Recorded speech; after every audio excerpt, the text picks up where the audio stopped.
After 6 million years of boredom, the evolutionary ascent of our species from the last common ancestor with the chimpanzee, something extraordinary happened to us less than 100,000 years ago, which, by the way, is long after we'd become anatomically modern.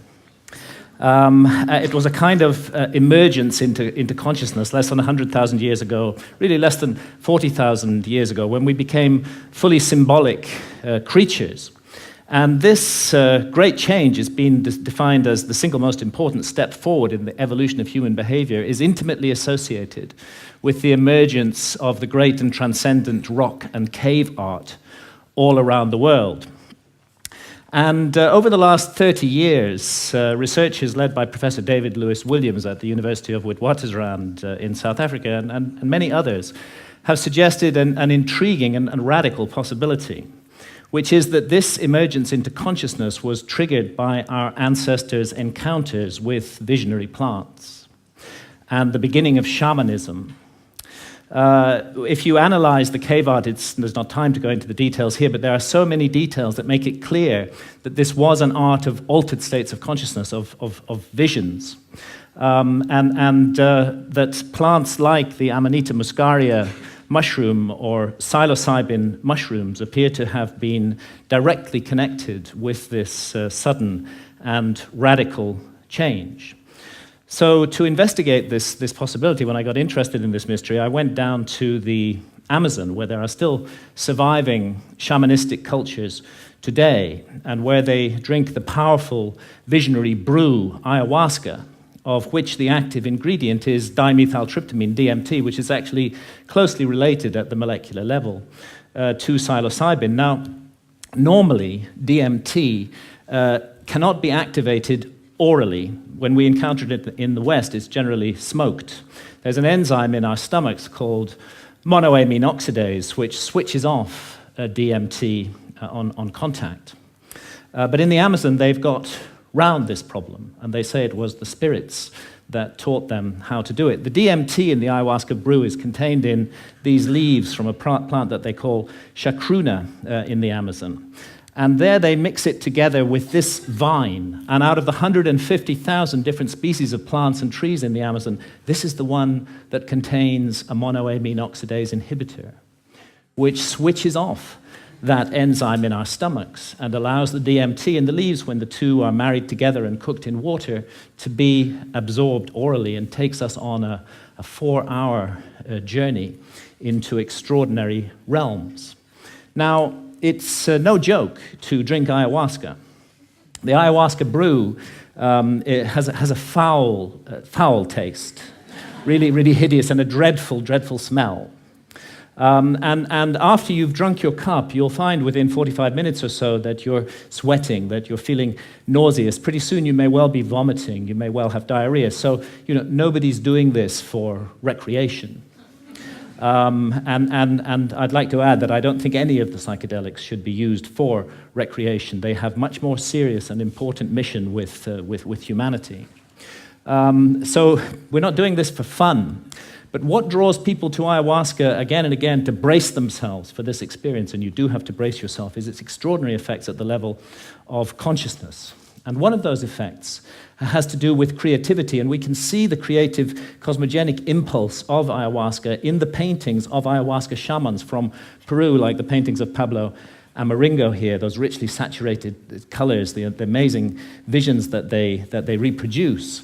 And this creative impulse has also spread to Western artists. Many Western artists now have been deeply influenced by ayahuasca and are also painting their visions. And as these paintings show, another universal experience of ayahuasca is the encounter with seemingly intelligent entities which communicate with us telepathically. Now, I'm making no claim one way or another as to the reality status of these entities we encounter, simply that phenomenologically, in the ayahuasca experience, they are encountered by people all over the world. And most frequently of all, the spirit of ayahuasca herself, Mother Ayahuasca, who is a healer.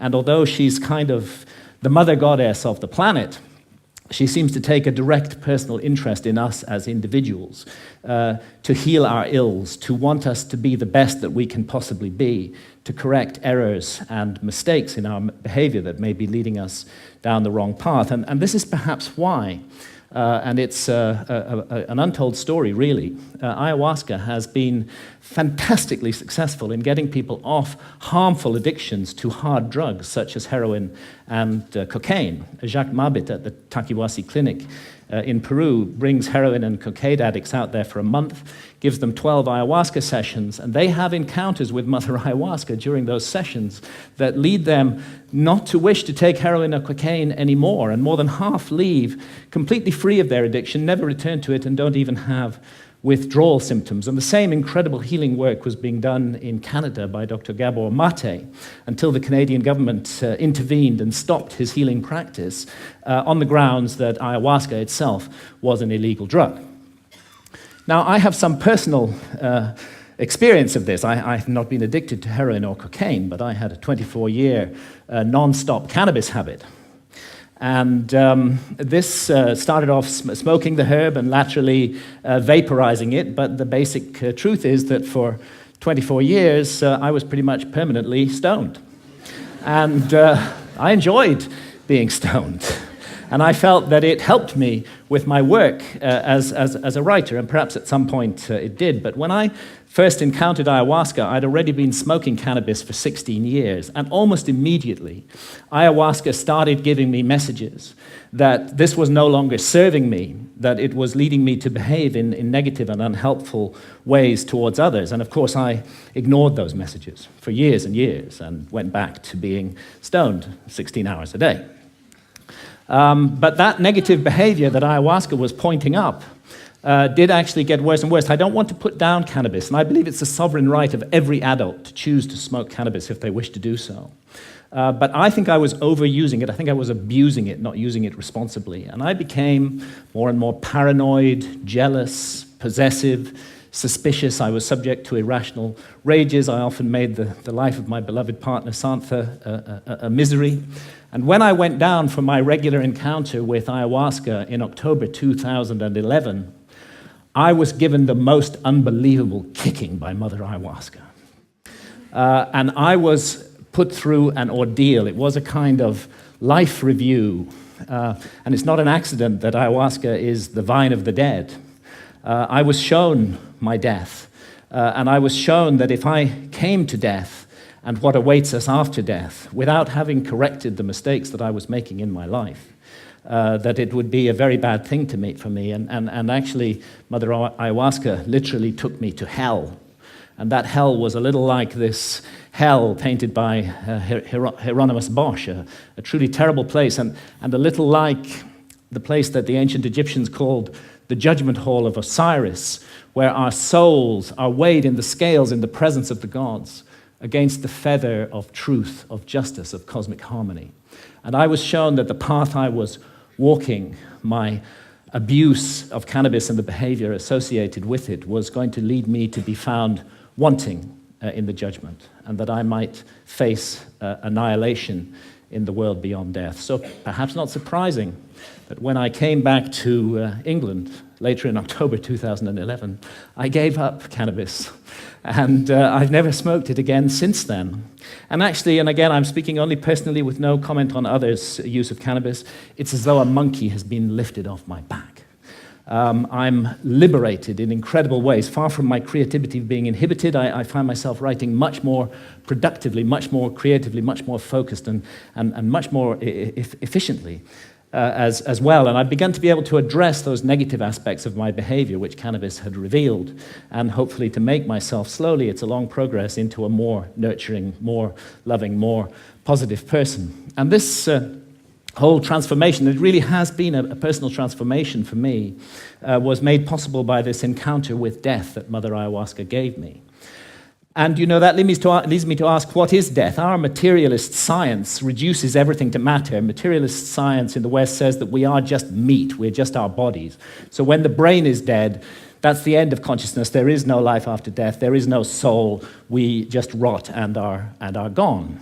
But actually, many honest scientists should admit that consciousness is the greatest mystery of science, and that we don't know exactly how it works. The brain's involved in it in some way, but we're not sure how. Could be that the brain generates consciousness the way a generator makes electricity. If you hold to that paradigm, then of course you can't believe in life after death. When the generator's broken, consciousness is gone. But it's equally possible that the relationship, and nothing in neuroscience rules it out, that the relationship is more like the relationship of the TV signal to the TV set. And in that case, when the TV set is broken, of course, the TV signal continues. And this is the paradigm of all spiritual traditions, that we are immortal souls, temporarily incarnated in these physical forms to learn and to grow and to develop.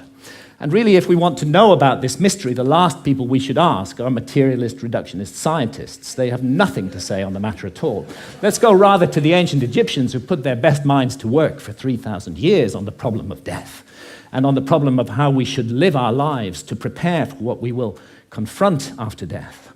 And the ancient Egyptians expressed their ideas in transcendent art, which still touches us emotionally today, and they came to certain very specific conclusions that the soul does survive death, and that we will be held accountable for every thought, every action, every deed that we have lived through in our lives. So we better take this precious opportunity to be born in a human body seriously and make the most of it. And in these inquiries into the mystery of death, the ancient Egyptians weren't just exercising their imaginations.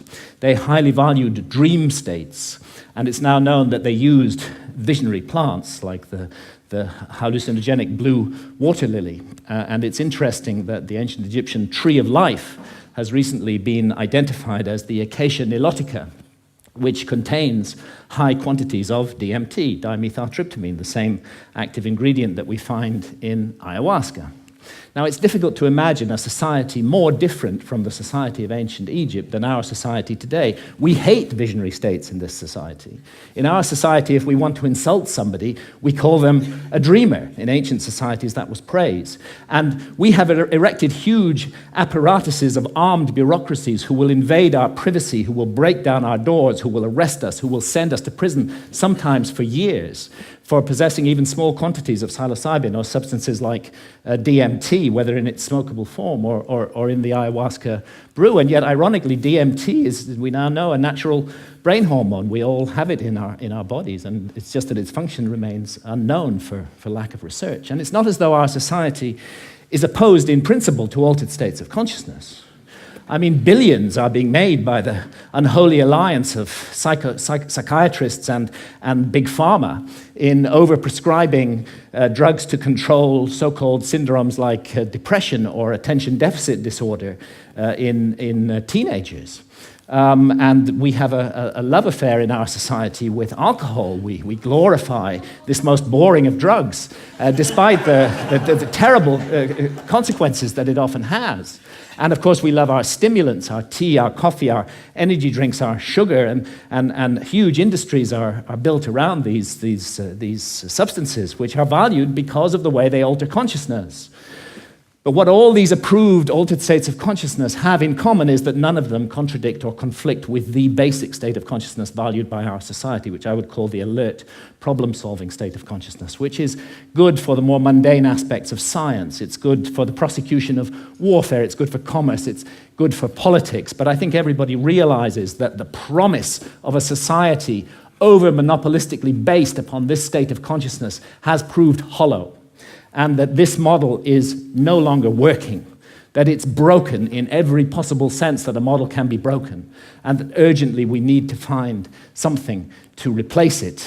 The vast problems of global pollution that have resulted from the single-minded pursuit of profit, the horrors of nuclear proliferation, the specter of hunger, that millions every night go to bed starving, that we can't even solve this problem despite our alert problem-solving state of consciousness. And look what's happening in the Amazon, the lungs of our planet, this precious home of biodiversity. The old-growth rainforest being cut down and replaced with soybean farms so we can feed cattle, so that we can all eat hamburgers. Only a truly insane global state of consciousness could allow such an abomination to occur. And I did a back-of-an-envelope calculation during the Iraq War. It seems to me that 6 months' expenditure on the Iraq war would have solved the problem of the Amazon forever, would be sufficient to compensate the peoples of the Amazon so that no single tree ever needed to be cut down again to garden and look after that amazing resource. But we can't make that decision as a global community. We can spend countless billions on warfare, on hatred, on fear, on suspicion, on division, but we can't get together the collective effort to save the lungs of our planet. And this is perhaps why shamans from the Amazon are now mounting a kind of reverse missionary activity. When I've asked shamans about the sickness of the West, they say it's quite simple.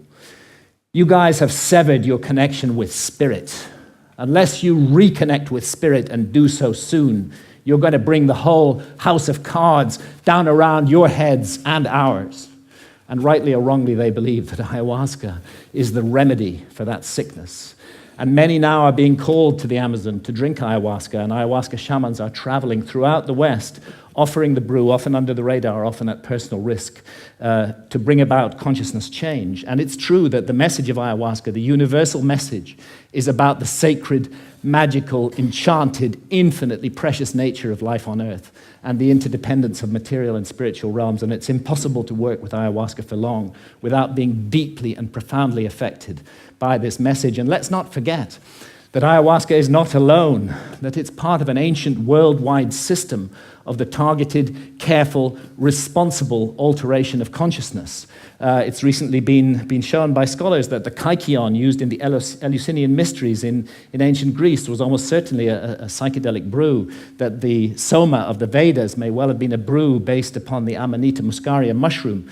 We have the DMT in the ancient Egyptian tree of life. We have the whole global cultures of surviving shamanism, and what it's all about is a state of consciousness that's designed to help us find balance, harmony. The ancient Egyptians would have called it Ma'at, with the universe, and to remain mindful that what we're here to undertake on earth while immersed in matter is fundamentally a spiritual journey aimed at the growth and perfection of the soul, a journey that may go back to the very origins of what made us human in the first place. And I stand here invoking the hard-won right of freedom of speech to call for and demand another right to be recognized, and that is the right of adult sovereignty over consciousness.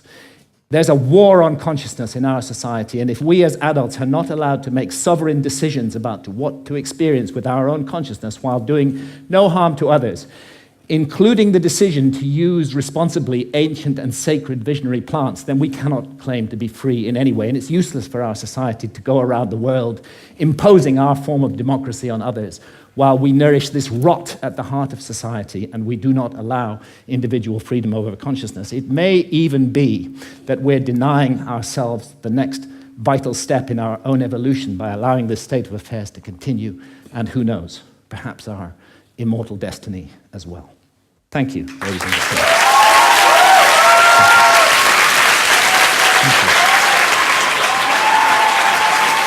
Thank you.